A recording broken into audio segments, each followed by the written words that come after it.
Who were the pirates of the early modern period, and what enabled them to rise to power? This week on Footnoting History, we'll look at what made piracy attractive, what made its unusual degree of equality possible, and how pirate legends have endured and been used.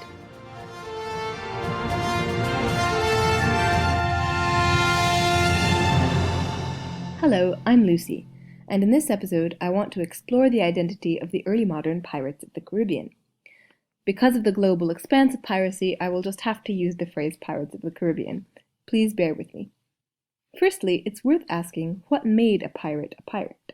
Today, thanks to film and fiction, we have a variety of vivid images of pirates, whether the sinister Long John Silver and Blind Pew, the dashing Errol Flynn, or the sublimely absurd figure of Captain Jack Sparrow.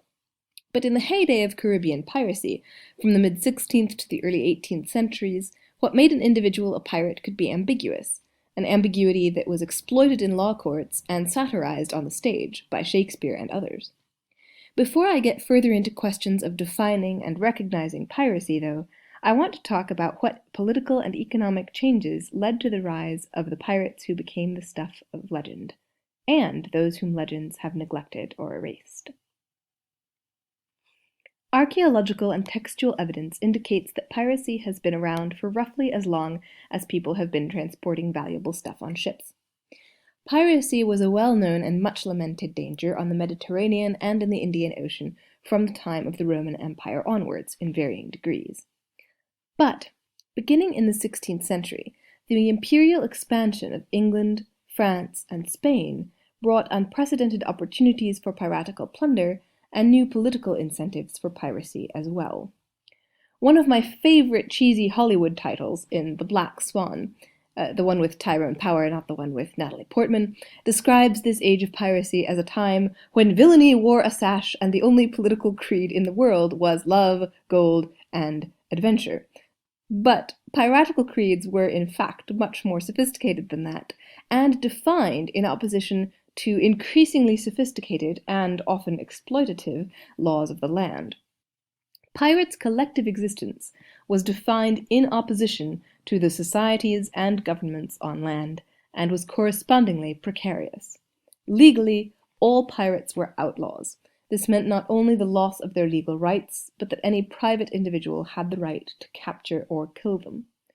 The skull and crossbones, the device under which so many pirates sailed, was a reference to this legal death.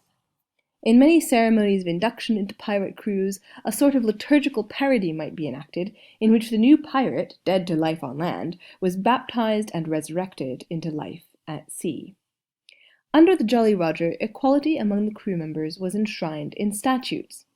Although equal distribution of loot is sometimes used to highlight the decency of the good pirates of Hollywood swashbucklers, Errol Flynn versus Basil Rathbone in Captain Blood, for instance, such division was, in fact, more the rule than the exception, sometimes after a captain's share was taken. This made the incentive for trained sailors in regular navies to go over to piracy considerable. Both naval ships and pirates practiced impressment, forcing individuals into crews by violence, so many sailors may have had little reason for loyalty. Piratical statutes, also, are notable for their scaled payouts to members injured or maimed in combat, providing a much more substantial form of what we might recognize as disability insurance than the navies of Europe. Who were, then, these pirates of the Caribbean? Some of them may have been contrabandists tempted into buccaneering for greater gain, and sometimes obliquely for patriotic reasons, seeking to literally scupper the considerable profits of rival nations. Spanish Caribbean courts increasingly during this period used more lenient punishments such as confiscation of goods, hard labor, and expulsion from the Indies for pirate crew members instead of the hanging that is so frequently threatened in popular films.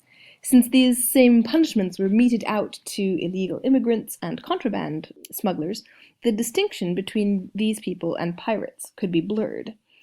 An English contrabandist and minor buccaneer, for instance, was captured and sold into indentured servitude. When transported back to Europe, he filed suit against his captors and won. The colonial enterprises of England and Spain, and increasingly France, focused on plundering the resources of the New World to further the political projects of the Old. Although almost entirely absent from the 19th century novels and Hollywood epics which have perpetuated the piratical mythos, legal and other sources indicate that perhaps 20 to 30% of the pirate crews which haunted the coasts of the Americas during this period were black. As sailors, officers, and captains, black pirates took advantage of the freedom of the seas, having much to lose on land. Very often, black pirates came from similar backgrounds to their European counterparts. They could be freemen, servants, or sailors. Escaped or freed slaves did account for many of the black pirates, but there were many others who came from very similar backgrounds to others, as exploited servants or reckless opportunists simply squeezed to the margins of political and economic systems. The Bahamas provided an especially rich recruitment ground for pirates, as many runaway slaves also took refuge there.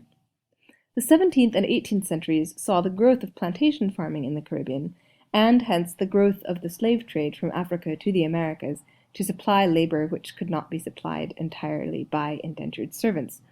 Correspondingly, this created a very explosive situation where slave ships certainly might be captured by pirates, and the liberated slaves then join the pirate crews, or uprisings against the largely not very efficient, sometimes not very efficient plantation owners could lead to a group of discontented servants and slaves taking to piracy. And as far as the literary and legal evidence we have indicates, the solidarity of class, the sense of shared hardships and shared opportunities, far overrode any prejudice that might have existed on a racial basis between the pirates. There's a speech attributed to a French captain, for instance, in which he gives a stirring message to all of his crew on their equality under God and their equal opportunity on the seas. Captain Bellamy, less idealistic apparently, is said to have spoken to a hesitating sailor and told him that he was a sneaking puppy, and so are all those who will submit to be governed by any laws which rich men have made for their own security. So there was a sense of shared aggrievement against systems of exploitation. Another anecdote speaks of a mate and a sailor on the ship of Captain Stede Bonman, where a newly enlisted white sailor was spoken to harshly by one of the black officials and resisted this, but the captain backed his mate up and said that on the laws of the seas the new recruit would work or indeed be punished, and that the black officer who had reprimanded him had absolutely the right to do that because of his experience. These are a few anecdotes, but alas, little is known of most individuals on pirate crews, and this is true for 90% of all populations for most of history. From textual sources, it's very, very rare to be able to pull out individual histories. Archaeology is a different matter. Then we can discover some things about how people lived, ate, were sick, were healthy, but it's very, very difficult to find out individual stories. And women are especially hard to trace in pirate crews. The stories of women serving in pirate crews was something I wanted to explore more, and discovered that there simply is very, very little scholarly literature on them. A few female pirates, Anne Bonny and Mary Read, for instance, have become famous as captains who were then eventually captured, but many more may have escaped the record, passing as men as Bonny and Read did. Several sensationalist anecdotes record female pirates being captured and then found out in pregnancy, which smacks to me of an awkward parable trying to imply comeuppance for concealing female bodies. There are still fewer anecdotes of successful sailors and soldiers, women who lived as men and whose biological gender was only posthumously discovered. This is largely a story that remains untold and possibly impossible to tell. The history of gender and piracy is certainly a complicated one, though. While 19th and 20th century images of masculinity co-opted pirates, pirates were often feminized by their opponents at the time. Pirates themselves simply could not afford prejudice. The Jolly Roger officially wiped out any individual's previous history, and embracing mutual support was often a question of survival.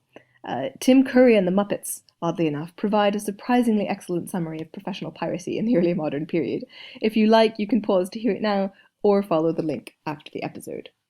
It's a striking condemnation of Hollywood, I think, that one of the most diverse pirate crews is found in a Muppet movie, and things haven't changed much from the days of Errol Flynn to those of Johnny Depp. Where women participate in piracy, it's treated as transgressive with almost salacious relish, and this makes me sad, as I really feel Hollywood missed out by not having Maureen O'Hara be a hard-as-nails pirate captain. She is a pirate captain in Against All Flags, but she spends most of her time being jealous of a boring princess, which is very frustrating. If anyone wants to cheer me up by offering a feminist reading of Elizabeth Swann, I'd be delighted, but I've tried and failed. And the Pirates of the Caribbean, as immortalized on film, include depressingly few pirates of color. There is the embarrassingly Orientalist pirate empire in the third film, doing it wrong, and I think one black bosun in the first one, and I did not see many more than that.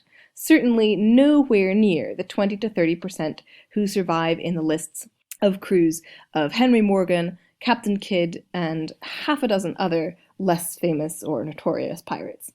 And in a way, I find this more frustrating in the 21st century than in the films of the 30s. The latter, however, have contributed in no small part to the whitewashing of the popular image of pirates, sadly.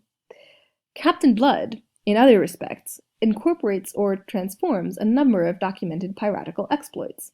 This 1935 film has our protagonist, Errol Flynn, sentenced to transportation and indentured servitude as a political dissident, a fate which befell many following Monmouth's rebellion of 1685. He then spearheads a slave rebellion, steals a pirate ship, and proceeds to swashbuckle his way across the high seas until the English authorities decide to co-opt his services and make him governor. Just imagine that with an accurate representation of multiracial pirate crews. It would be so much more exciting.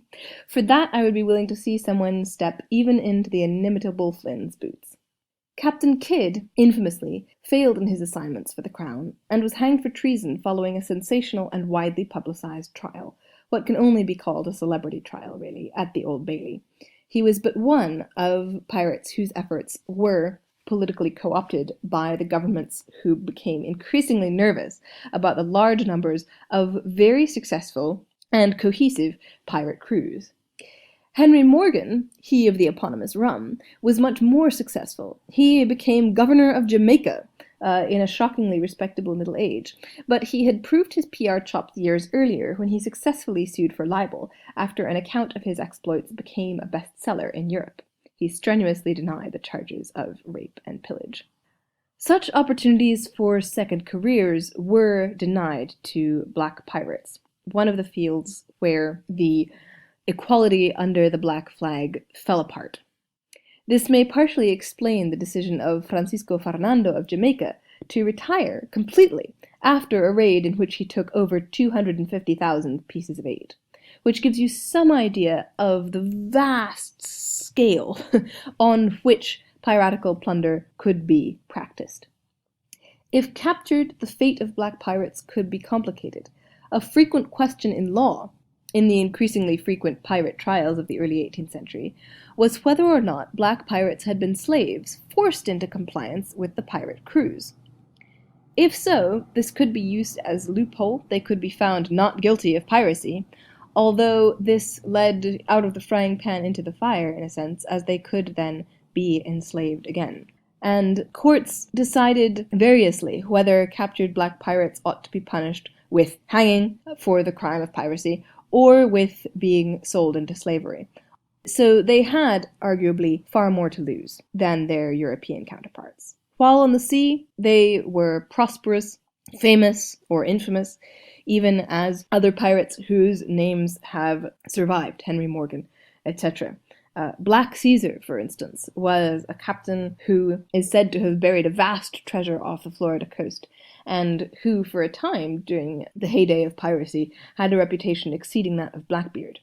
A number of captains serving with Morgan, for instance, are known to have been of African or Caribbean descent. Juan Andres, moreover, may be, I think, the original Dread Pirate Roberts of Princess Bride fame. He was believed dead for over 2 years after a career of much bloodshed and still more gold. But after 2 years of silence, he, from a mysterious retirement in Curaçao, began his exploits again. The collective career of pirates, however, was limited by the way in which it was practiced. Although not all pirates were as infamously violent as François L'Olonnais, a French captain who was said to eat his victims' hearts, pirates were absolutely unhesitating in their plundering of coastal cities. And they very systematically rejected structure. Scholars disagree as to whether this was simply a force of rejection, of pushing away from a society in which pirates had been marginalized and exploited, or whether it was something a little more idealistic, a very conscious creation of an alternate social order, a radical experiment, a political experiment of sorts. But the fact that, whatever the motivations for the structure of pirate crews, they remained very decentralized and largely unwilling to compromise, made them extremely vulnerable in legal terms. You can't have local allies if you're constantly plundering cities. So even though they were far from the center of empire, they made very few friendly contacts along the coasts which they routinely plundered. And by the mid-18th century, with the trial of Captain Kidd and others, the legal systems of the empires which pirates had been so successfully plundering, eventually succeeded in crushing, more or less, these radical buccaneers. Terrors of the sea, popular heroes, both. And we see this strange dual image surviving from Robert Louis Stevenson onwards. One story that remains only partially told is the ways in which this episode in history, this period of over 200 years, in which pirates gained celebrity, notoriety, and huge amounts of wealth, is the way in which these piratical statutes overturned the laws which increasingly led to racially divided exploitation in Europe and European colonies. This has been Footnoting History. If you like the podcast, be sure to visit our website, footnotinghistory.com, where you can find links to further reading suggestions related to this week's episode, as well as a calendar of upcoming podcasts. You can also like us on Facebook, and follow us on Twitter at History Footnote. Until next time, remember, the best stories are always in the footnotes. See you next week!